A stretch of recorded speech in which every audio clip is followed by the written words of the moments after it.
Hey guys, welcome back to another YouTube video. And on today's video, guys, I am going to be doing, or finally, I should say, doing my full review for the new FNAF movie. Before I do get onto this, I do have quite a bit of announcements to make. I've been pretty busy this weekend, which is why I wasn't able to record this review until Sunday night, but I actually watched this movie on Thursday night, premiere night for the movie.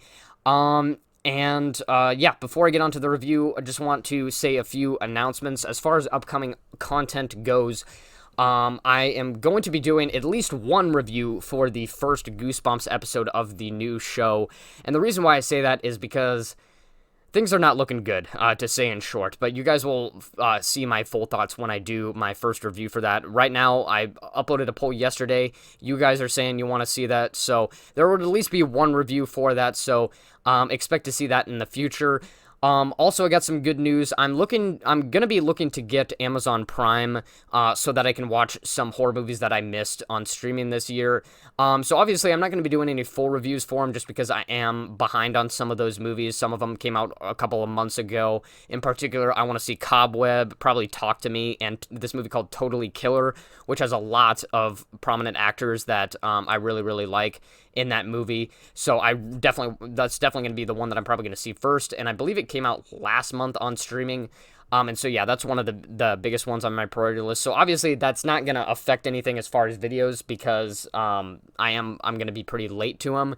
But when it comes to the end of the year tier list and some of the rankings, because I am going to be doing probably a ranking of all the horror movies I watched throughout the entire year, you guys will see those pop up on there so that you guys can see how I felt about some of those movies that I missed watching in theaters throughout the year.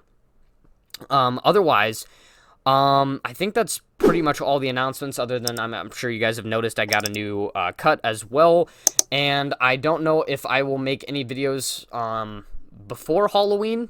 I might get the Goosebumps review out before Halloween, but if I do miss you guys before Halloween, I hope you guys have a really, really great Halloween. I picked out a really nice costume, or I kind of put together my own costume this year. I am being the shopkeeper from the Haunted Mask episode from Goosebumps, and it looks really, really great. I went to a haunted house, or I was in a haunted house yesterday, and it was really, really fun scaring some people in that costume, and so I'm going to have really even more fun handing out some candy on Halloween. Let me know what you guys are going to be doing if I do miss you guys before Halloween. Other than that, I'm sure a lot of you coming around to this time of the year also probably wondering about my annual Diary of a Wimpy Kid rankings. For right now, I'm gonna back down from that. It's kind of, I've kind of only been reading the new Diary of a Wimpy Kid books for the past couple of years because I feel coerced to, because they are such a popular video. Every time I do those rankings, they absolutely explode on the channel. And so I'm going to back down from it this year, or at least for right now, because there's a lot of other stuff that I would like to do, namely watching some of those movies I watched on streaming. And so I know a lot of you guys are probably kind of butthurt about that, because I know you guys are always really excited about that, but I'm going to back down from it for right now, or for this year. I don't know at this point. Just because I don't want to make an annual ranking for that when it doesn't really pertain to my channel at all. You guys, I obviously announced this, probably at the beginning of the year, probably ending of last year, that I'm only going to be sticking to certain videos from now on, and so I kind of want to stay true to that and probably finally break that trend of doing the annual Diary of a Wimpy Kid rankings. But that doesn't mean that I'm still going to be doing, I'm not going to be doing Ghost Debunks and Goosebumps collections. You guys are still going to be able to see those videos as well. So just wanted to make that clear. Before I start rambling on too much here, I almost forgot what video we were doing. Let's get on to the actual review. So the Five Nights at Freddy's movie, as you guys saw or probably heard from the initial reaction, I'm not a huge FNAF fan. Obviously, I have known about it for a very long time. The FNAF fan base makes themselves known, let's just put that way, especially the younger ones with all their plushies and merchandise and things like that. And so I know a good bit about the lore and things like that. I mean, actually, I follow it pretty loosely. And so there were a lot of things about the story and the lore in this movie that did surprise me quite a bit. So to give a basic rundown of the story for those of you who have not watched this movie yet, basically our main character, Josh Hutcherson, which most people remember for the Hunger Games movies, obviously, And I actually remember him for a movie that came out almost 18 years ago, I think, called Zathura. It's like a space Jumanji, and he played the older brother in that movie. And so seeing him go from that to being sort of like a fatherly figure in this movie is just crazy to me. But yeah, our main character, Josh Hutcherson, just recently lost his job as a mall security officer after attacking a dad. And the reason why he did that is because he thought that the dad was trying to abduct a child. He kind of sort of had some flashbacks of losing his little brother who got abducted when he was younger. And so basically, sort of the main conflict throughout the entire movie is every night that he goes to sleep, he has the same dream of his brother getting abducted, and he tries to figure out what happened to his brother, who took him and things like that. And so throughout the movie, we're replaying the same dream, and we get a little bit more and more information throughout the movie. And the way that they tie this in with the animatronics and the Five Nights at Freddy's is, so he is taking care of his little sister named Abby in this movie, and he's trying to contain custody over her in this movie, but things are not going well. Obviously, he just lost his job, so he gets a new job at the Five Nights at Freddy's Pizzeria as the night watch security officer, whatever, security guard, whatever you want to call it. And so obviously working there night by night, starts to notice some weird things. One of the nights he has to bring his little sister with him. And that's where sort of things kind of tie in. That's where sort of the main plot that I was describing with like the dream sequences kind of ties in with the animatronics and the pizzeria and all that kind of stuff. And so yeah, he's got the new job. He's trying to keep custody over his little sister. He obviously already lost his little brother, doesn't want to lose his little sister to this kind of greedy other side of the family. They're in this movie, which it's not really much of a spoiler because it happens pretty early on in the movie. They try to sabotage him by making him lose yet again another job by like trashing the pizzeria in the middle of the day.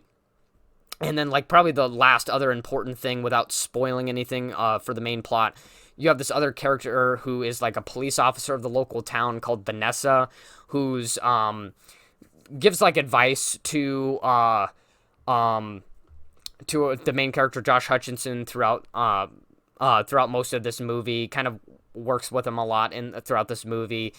And so, yeah, those are kind of all the main important things that I could get out of the way without spoiling anything.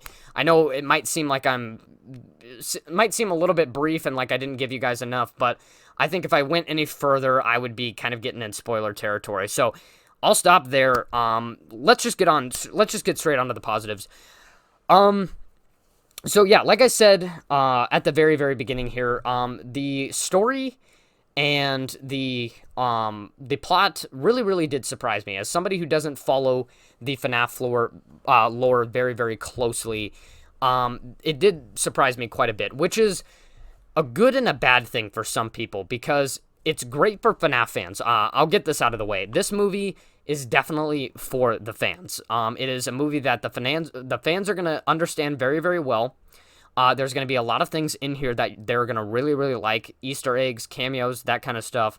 And so for outsiders who are watching this movie, know a little bit about Five Nights at Freddy's, might be ticked off a little bit by the story, because it is very, very character-focused. A lot more character-focused than I thought initially. I thought this movie was going to be very focused on the animatronics, but they're kind of sidelined in this movie, and they're kind of like side characters in this movie. But I, honestly, for me, even as somebody who's not a huge FNAF fan, liked that quite a bit. I liked Josh Hutcherson as an actor, obviously, and I like how it focuses on him and his main conflict of trying to figure out who took his brother, and it does tie with the animatronics and and all that kind of stuff. The main FNAF stuff, Freddy, Bonnie, Chica, Foxy, all of them. And so it does tie with that, but I just really like how it's character focused. It's focused on that part of the story, and the animatronics are kind of how do you want to say it? they're not really the main focus. They're kind of the side characters. They're kind of sidelined in this movie, and so that did surprise me, but it also intrigued me quite a bit. I thought that it was an interesting idea. I know FNAF fans probably weren't surprised by that. They probably knew where this movie was headed based on the trailer. But as somebody who, like I said, doesn't follow the plot very closely, that is something that surprised me and that I did find interesting and I did enjoy. So, and also I think there was a lot of good character performances. As I already mentioned, obviously, Josh Hutcherson. I think the little sister, Abby, did a fine job in this movie. Also, before I say some of the bad stuff. Also, Matthew Lillard, obviously, every movie that he plays in, he's just very, very charismatic, has a lot of energy, and I really, really like him. I know a lot of people obviously know him for playing Shaggy, also Stu Macher in the original Scream movie, and he does just as well in this movie. Yeah, I really, really enjoy his performance in this movie for the little bit that we did get of him at the beginning of this movie as well as towards the ending of this movie. Interesting positive for the FNAF movie is that there was... It's kind of going to be a positive as well as a negative, and I'll talk about the negative when I get to the negatives, obviously, which it might be one of my only few critiques about this movie. But there was more gore than there was jump scares in this movie, which really, really did surprise me. And a lot of people mentioned that this movie is kind of entry-level horror, which I would agree with. It's not anything that somebody who's very squeamish wouldn't be able to handle. It's very mild gore, but for a PG-13 movie, I think that they utilized it just at the right level. And so I think it was the perfect amount, perfect entry-level PG-13 horror movie, and so I think that they kind of had that perfect balance for having a PG-13 movie. I was worried because I'm pretty sure this movie was at rated R originally. I was worried when they dropped to the PG-13 rating that it was going to cater to their younger audience quite a bit. And that's probably the reason why they brought it down to PG-13 is because they know their audience. It's obviously a lot of younger folks who probably aren't going to be able to go to a rated R movie by themselves, and so they're going to be able to make more money if they can, have their fan base be able to go see this movie without adult supervision. And so I was excited with the rated R with it at first, I believe, having a rated R rating, because I wanted to see a FNAF movie just go all out with the gore and the jump scares and things like that. But it, once they dropped it to PG-13, I was like, okay, maybe it's probably going to be a very mild, not very scary PG-13 movie. The only reason why it will probably earn a PG-13 rating is because of like the jump scares and things like that. But actually, it was kind of because of the gore. Like I said, it's not very extreme gore or anything like that. But there was more gore in this movie than there was jump scares, and I'm not sure how I feel about that. I think on the gore side of things, I think it was the perfect amount for a PG-13 movie, entry level. Like I said, perfect amount. But on the jump scare side, we're going to talk about that later. And other than that, is there any more positives? Characters, story, gore. I'm trying to think here. I think that the pacing was done pretty well. I was worried that this movie was going to have some pretty slow pacing despite being only an hour and 50 minutes, which now is a relief, because so many movies nowadays are so long, and I just hate watching. 2-hour movies are not very long in hindsight, but like every time that the movie's over 2 hours nowadays, I'm just like, why can't a movie just be short and sweet? Like, why can't more movies just be short and sweet? And so having a movie under 2 hours is a big relief nowadays for me. Moving on to the negatives, and as I mentioned earlier, this movie had more gore than it did jump scares, which surprised me and also probably a lot of other people. Even people who are not, FNAF fans or anything like that, know that the FNAF franchise is known for its jump scares. It's in that category of horror games that is known for its suspense and its jump scares and things like that. People play those types of games to go through dark hallways with flashlights and have characters pop out them and scare them and things like that. That's what they play those games for. Which, on a side note, a lot of people have asked me, not just FNAF, but if I played a lot of other games similar to FNAF. And unfortunately, I just haven't had the time or the chance to play some of those games. I was thinking about buying some of the earlier FNAF games that are pretty cheap on Steam. But I don't know. I've just kind of backed down from it. I definitely am interested. But just haven't really had the time or chance to do so. But yeah, like I said, getting sidetracked there. You know, anybody who, even people who are not a FNAF fan know that it is known for its jump scares, and so very, very surprising when there's only kind of a handful of jump scares in this movie. And it's weird to complain about the movie not having a lot of jump scares, because in any other horror movie, literally any other horror movie, people complain about there being too many jump scares, but in this movie, there's not enough, because it's known for that. And so overall, it kind of leaves me in a sort of neutral place, because I enjoyed having the mild amount of gore for a PG-13 movie. I think it was the right amount. But at the same time, also not having jump scares in a FNAF movie, kind of a little bit disappointing for me. It's definitely going to be disappointed for the people who came to this movie for the sole reason, for jump scares. That's their sole reason for coming to this movie. It's like going to a Nun movie at this point and only getting like one or two jump scares throughout the entire movie. It's like, if you watch the first one and then you watch the sequel and it only had like two jump scares, it's like, what, like, that's what I came here for. And so, yeah, this movie, like I said earlier on, is definitely for the fans, and definitely for that reason, because I think if you're not a fan, the only reason why a lot of people came to this movie is because of expecting a lot of jump scares and things like that. But you're gonna be let down if that's the reason why you came here. And so overall, from a non-FNAF fan standpoint, I still enjoyed this movie quite a bit. I think if you're a FNAF fan, you'll like this movie. It's not gonna be you're not gonna love this movie, but I think you'll like it. I think you'll find it pretty good. And I'm kind of up there with where most FNAF fans are, where I think that this movie is pretty good, but it's nothing great. It's nothing above average or anything like that. Kind of in the middle for me, in comparison to all the other horror movies that I have watched so far this year.